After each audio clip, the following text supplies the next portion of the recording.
Hello, my name is Darnetta Bolton. I am a youth services librarian at the Orland Park Library, and welcome to our Homeschool 101 series.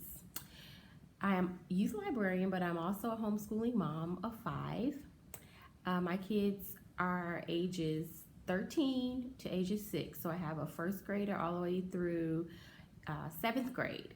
So I'm very excited to start off this series for you today. I just like to give you a quick overview of the topics we'll discuss.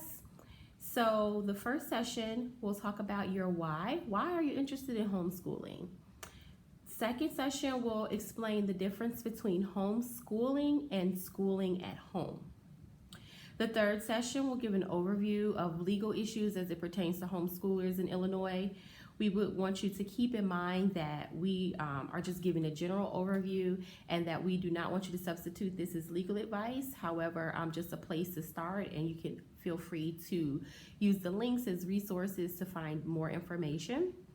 The fourth session will review homeschooling styles, different ways you can approach homeschooling.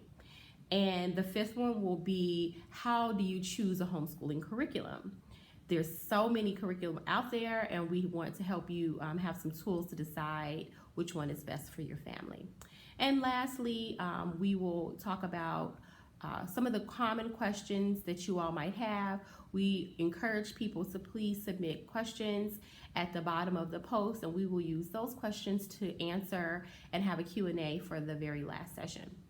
So also, I will be alternating the sessions with my colleague, Miss Alejandra. So I'll be doing this session and she will do the next one, and we'll alternate. So you'll see a different face when you tune in.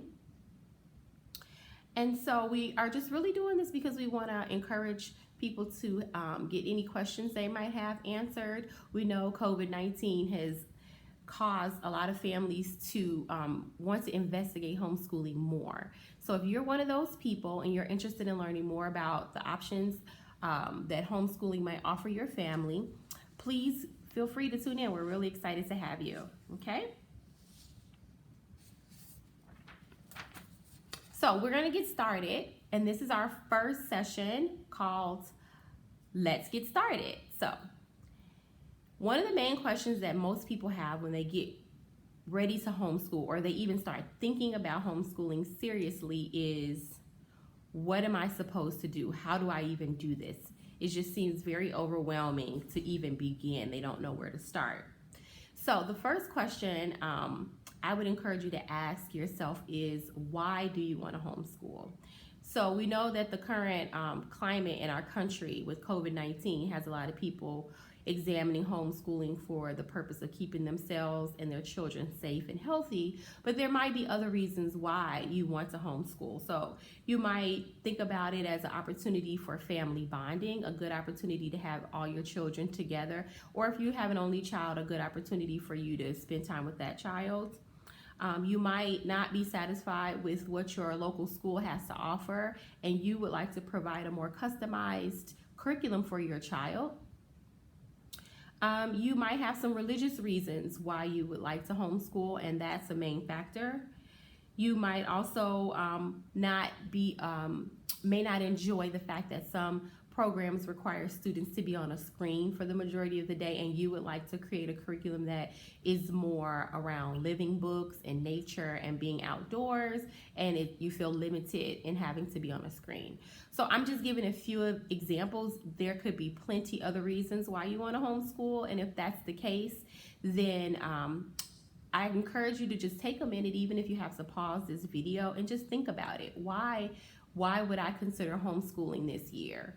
And then write it down, because that decision and that why, the answer to your why, will actually help to inform a lot of the decisions that you'll make moving forward when we get into some of the other topics. So it's very important to have that nailed down. So once you think of your why, you can create a simple 2 or 3 sentence mission for your homeschool. And like I said, this is going to help you to make decisions later on. So I'm going to read one that I found online. It's just a really general homeschool mission from a mom. Her blog is called sparrowsandlilies.com.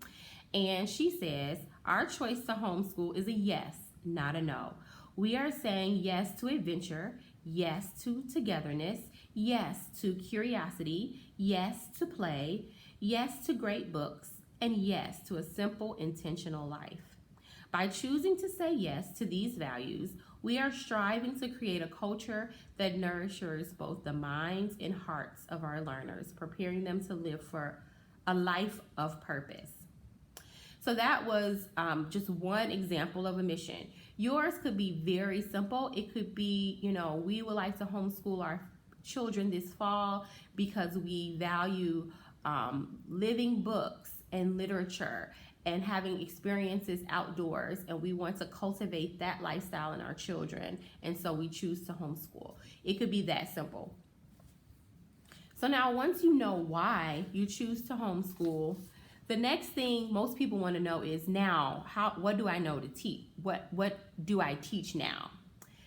And this can be a little fear-inducing, because when we were in school, a lot of us had subjects that we were not very confident in. For some, that could have been writing. For some, that could be math or science. And so in your mind, you could be thinking, how am I going to teach my kid algebra? Or how am I going to teach my child chemistry? I don't have the skill set to do that.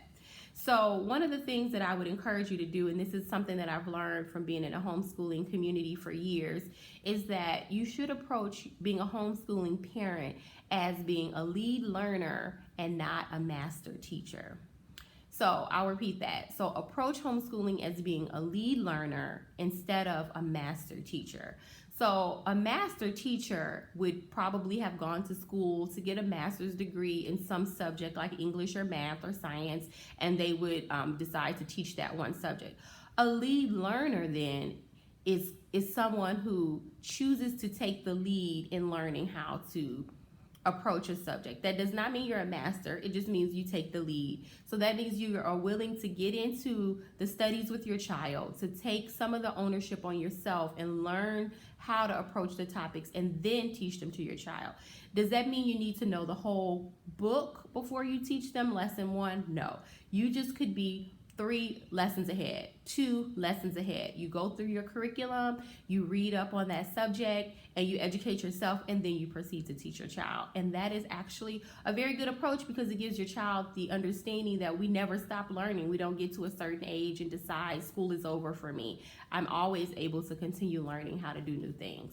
And it also layers learning. So you know how to read, of course, but as you teach a small child how to learn to read, when you teach them phonics, it reinforces the rules of reading and the phonics rules, and it helps you to understand at a deeper level as you teach your child.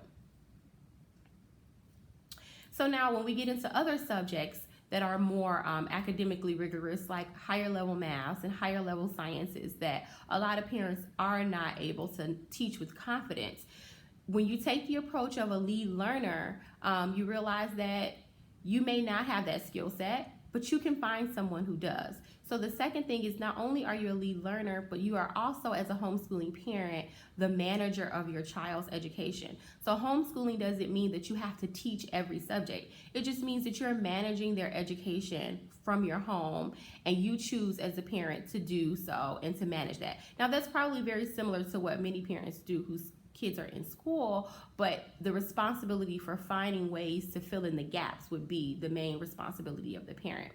So for instance, if you have a child who's going into upper level maths like pre-calculus or trigonometry, and you feel that you're not equipped to do that, you could look for a tutor, a very easy solution. You could also look for a curriculum that provides online instruction and will put the lessons out individually and have a screen that a child would have to look at. So if you're a parent that doesn't want screens, that may not be the best option for you, but you could do the tutoring option. Another option could be that you find a co-op that teaches kids these subjects in small groups. And so that's another conversation to have about co-ops, but there's so many co-ops out there that you can link up with that actually help and work together to teach subjects that maybe some families don't want to just teach at home, or even some that are just better to learn in a group setting. And we actually will have a list of some local co-ops on orlandparklibrary.org. So if you don't know of any co-ops in your area, we will have a list of some that you can look at and you can contact for more information. So just to recap, this is our first session, and the main takeaway from this session I would like for you to have is, why do I want to homeschool? I need to be firm in understanding why I'm choosing to make this decision. And it could be very simple as health concerns, or more complex is wanting to give your child a more rigorous or deep education that you feel is not provided currently. And then after you decide why, then take a look at maybe some of the fears you might have in teaching certain subjects, and take the approach as a lead learner instead of a master teacher. And maybe that will actually help to remove some of the fears and anxiety that might be present in taking on the responsibility of homeschooling. So if you have any questions, we're happy to answer them. We will encourage you to please put any questions you have on the bottom in the comment section. Our last session in this series will be a Q&A, and we will try to answer all those questions and also answer any new ones that come up throughout the time. So we thank you so much for your attendance here, and we hope to see you at the next session. Thank you.